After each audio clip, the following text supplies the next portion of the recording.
नमस्कार, मैं रचना शर्मा चढ़ती कला टाइम टीवी देख रहे सभी दर्शकों का स्वागत करती हूं। आप देख रहे हैं हरियाणा न्यूज। समाचारों की शुरुआत से पहले एक नजर आज की मुख्य सुर्खियों पर।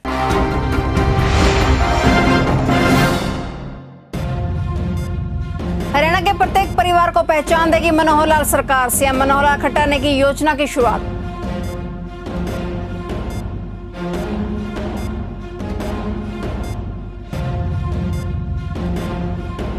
पीटीआई शिक्षकों ने शिक्षा मंत्री की गाड़ी का किया घेराव। नौकरी बहाली के लिए पीटीआई टीचर का धरना प्रदर्शन जारी।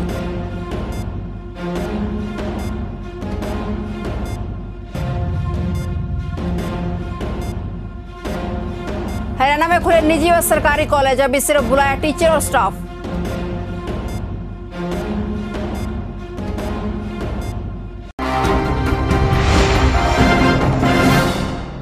और अब समाचार विस्तार से। नौकरी बहाली के लिए प्रदर्शन कर रहे पीटीआई शिक्षकों ने आज मंगलवार को फरीदाबाद में शिक्षा मंत्री मूलचंद शर्मा की गाड़ी का घेराव कर दिया। मंत्री के पीछे वाली गाड़ी में विधायक नैनपाल राणा भी मौजूद थे। घटनास्थल पर पुलिस और पीटीआई शिक्षकों के बीच धक्का मुक्की होती दिखी और मंत्री गाड़ी छोड़कर वहां से चले गए और सचिवालय के पिछले दरवाजे से बाहर निकल गए। इसके बाद जैसे तैसे कड़ी मुशक्कत कर पुलिस ने पीटीआई शिक्षकों को मंत्री की गाड़ी से हटाया और खाली गाड़ी को रवाना किया। हरियाणा में अनलॉक 3 का चौथा दिन है। प्रदेश भर में मंगलवार से कॉलेज खुल गए और अभी टीचिंग व नॉन टीचिंग स्टाफ ही कॉलेज में आया है। स्टूडेंट को कॉलेज आने की अनुमति नहीं दी गई। नई कक्षाओं के लिए दाखिला प्रक्रिया के लिए उच्च शिक्षा निदेशालय ने अभी कोई प्रॉपर गाइडलाइन जारी नहीं की है। शिक्षा निदेशालय ने निर्देश दिए हैं कि इस तरह से पाठ्यक्रम शुरू किया जाए कि नवंबर तक ऑनलाइन प्रणाली के माध्यम से 70% पाठ्यक्रम पूरा कर लिया जाए। हरियाणा में रहने वाले 55 लाख से अधिक परिवारों को अब अलग से पहचान पत्र मिलेगा। यह पहचान पत्र आधार कार्ड से पूरी तरह अलग होगा। प्रदेश सरकार द्वारा दिए जाने वाला यह पहचान पत्र संबंधित परिवार और उसके सदस्यों के हरियाणा का नागरिक होने का प्रमाण होगा। इसके लिए सरकार ने नागरिक संसाधन सूचना विभाग का हाल ही में गठन किया है। हरियाणा के मुख्यमंत्री मनोहर लाल खट्टर ने आज मंगलवार को पंचकुला से परिवार पहचान पत्र वितरित करने की योजना की शुरुआत की है। वहीं डिप्टी सीएम दुष्यंत चौटाला भी उनके साथ मौजूद रहे। इस दौरान मुख्यमंत्री मनोहर लाल खट्टर ने 20 परिवारों को उनके पहचान पत्र वितरित किए। हरियाणा में वायरस अब बैकफुट पर है। पिछले 24 घंटे में 780 मरीज ठीक हो चुके हैं, जिससे रिकवरी रेट और सुधरकर 81.97% तक पहुंच गया है। 24 घंटे के दौरान 654 नए केस आए और 7 लोगों की मौत हो गई। प्रदेश में अभी कुल 37,173 लोग संक्रमित हुए हैं, जिनमें 30,470 लोग ठीक हो चुके हैं।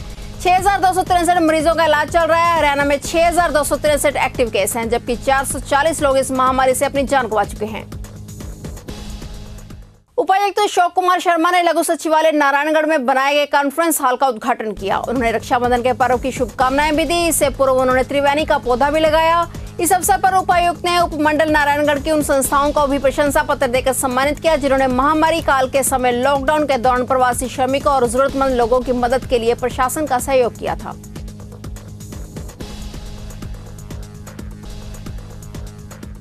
फतेहाबाद में मंगल गीत और पूजन करके अयोध्या में राम मंदिर के निर्माण हेतु 11 प्रखंडों के 151 गांवों के मंदिरों से पवित्र मिट्टी व जल भेजा गया। इस मौके पर वीएचपी, बजरंग दल सहित विभिन्न हिंदू संगठन फतेहाबाद के दुर्गा मंदिर में एकत्रित हुए, जहां मिट्टी जल रवाना करने से पहले पूजा अर्चना की गई और मंगल गीत गाए गए।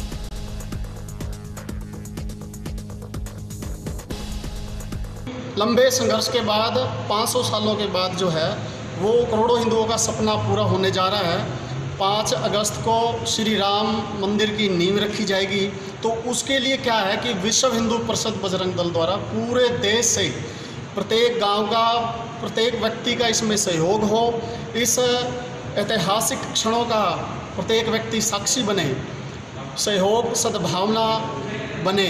उसके लिए हर एक गांव से पवित्र मंदिरों की मिट्टी और जल है इकट्ठा करके जो अयोध्या पहुंचाया जाएगा। वो ऐसा पूरे देश में किया जा रहा है और ऐसा जिला फतेहाबाद में किया गया है।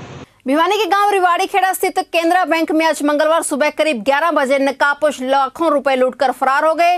बेखौफ बदमाशों ने बंदूक की नोक पर लूट की और बड़ी ही आसानी से फरार हो गए। फिलहाल पुलिस मामले की जांच में जुट गई है।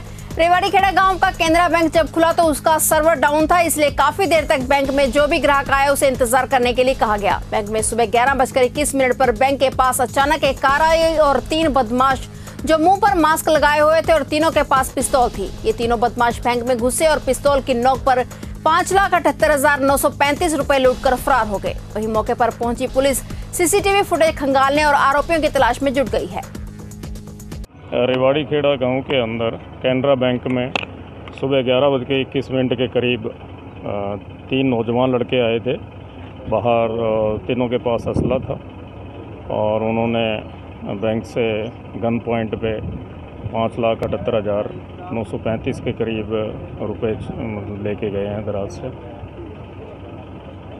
सर क्या सीसीटीवी कैमरा कुछ सीसीटीवी कैमरा फुटेज मिली है। वो लोकल भाषा का इस्तेमाल कर रहे थे। हरियाणा भर में इंसो के 18वें स्थापना दिवस अवसर पर रक्तदान शिविर का आयोजन किया गया। इस मौके पर करनाल पहुंचे सरदार निशान सिंह ने कहा कि इंसो का पौधा अजय चौटाला ने चौधरी देवीलाल के विचारों से प्रभावित होकर 17 साल पहले लगाया था। इंसो के राष्ट्रीय अध्यक्ष दिग्विजय चौटाला ने छात्राओं की समस्याओं को उठाया और वह आमरण अनशन पर भी बैठे और उन्होंने न्याय दिलवाने का भी कार्य किया। इस दौरान उन्होंने कहा कि रक्तदान महादान है, इसके लिए सभी को आगे आना चाहिए। जनसंख्या समाधान फाउंडेशन ऑफ इंडिया की तरफ से हरियाणा प्रदेश अध्यक्ष श्री राम रतन गर्ग के नेतृत्व में आज जनसंख्या नियंत्रण कानून लागू करने के लिए प्रधानमंत्री नरेंद्र मोदी, गृह मंत्री अमित शाह, कानून मंत्री रविशंकर प्रसाद और केंद्रीय मंत्री नरेंद्र सिंह तोमर को ज्ञापन पोस्ट करवाया गया, जिसे हरियाणा प्रदेश प्रवक्ता पारुल सब्रवाल ने कहा है कि किसी भी देश की तरक्की में सबसे बड़ी रुकावट है जनसंख्या और इसी के तहत उन्होंने जनसंख्या नियंत्रण कानून बनाने की मांग की है।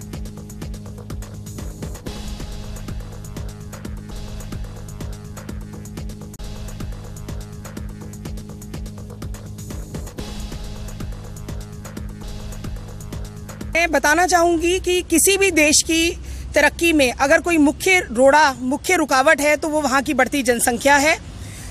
कोई भी देश तभी तरक्की कर सकता है अगर वहाँ पे सही जनसंख्या नियंत्रण कानून बनाए जाए, सही जनसंख्या नियंत्रण कानून लागू किया जाए। तो हम सब आज जो यहाँ उपस्थित हुए हैं, हम इन्हीं नीतियों के ऊपर चलते हुए माननीय श्री प्रधानमंत्री नरेंद्र मोदी जी, गृह मंत्री श्री अमित शाह जी, केंद्रीय मंत्री श्री नरेंद्र सिंह तोमर जी और हमारे कानून मंत्री श्री रविशंकर प्रसाद जी को ये ज्ञापन सौंपने आए हैं। आज ये पोस्ट किया जाएगा और हमारी यही मांग है इन सभी से कि जल्द से जल्द भारत में जनसंख्या नियंत्रण कानून लाया जाए, लागू किया जाए। धन्यवाद। लघु सचिवालय के सभागार में परिवार पहचान पत्र वितरण समारोह का आयोजन किया गया। इस मौके पर डीसी निशांत कुमार यादव ने पात्र परिवारों को पहचान पत्र वितरित किए। डीसी ने कहा कि देश में हरियाणा एकमात्र ऐसा राज्य है जहां से इसकी पहल की गई है। कार्ड से पहचान कर जरूरतमंद लोगों को सरकार की योजनाओं का लाभ दिया जाएगा। पहली बार ऐसा होगा जब प्रशासन लोगों के घर जाकर सुविधाएं प्रदान करेगा।